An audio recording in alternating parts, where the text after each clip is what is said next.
Rapporteur, chers collègues, alors je vais aller droit au but.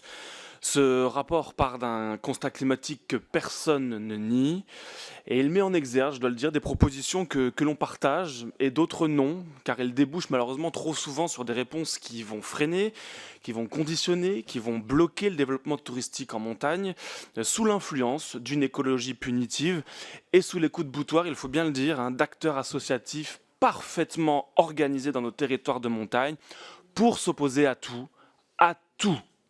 Premier exemple très concret, la neige de culture. Vous proposez de conditionner systématiquement les aides, d'imposer étude sur étude, analyser bénéfices-risques, nouvelles contraintes.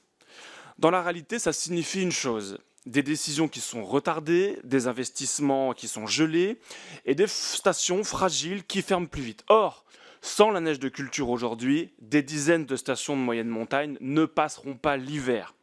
Et quand une station ferme, ce sont des emplois supprimés, des commerces qui ferment le rideau et des familles qui quittent le territoire. Alors ça, c'est le rêve de l'extrême gauche, mais c'est le cauchemar des commerçants et plus largement des professionnels de la montagne. Deuxième exemple, la régulation de la fréquentation touristique. Quotas, restrictions d'accès, limitations, interdictions. Alors ça, c'est exactement le discours des militants écologistes radicaux qui ne s'en cachent même pas, hein. Ils veulent moins de tourisme en montagne, mais je le dis clairement, moins de touristes en montagne, c'est moins de recettes, c'est moins d'emplois et c'est à terme des stations qui sont fantômes. Troisième point, l'accumulation de normes et de conditionnalités entre plans d'adaptation obligatoires, nouvelle gouvernance, observatoires, médiateurs, chartes signalétiques. On amplifie les dispositifs.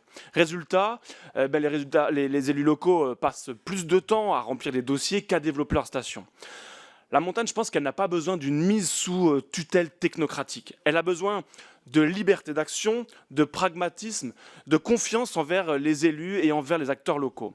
Alors oui, il faut adapter le modèle, mais adapter, ça ne veut pas dire interdire. La transition ne doit jamais rimer avec renoncement, et si nous suivons la logique de l'écologie punitive jusqu'au bout, eh bien nous n'aurons pas une montagne plus verte.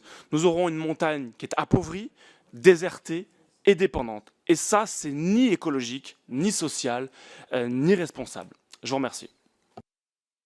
Merci, je donne la parole à Véronique Rioton. Merci, Madame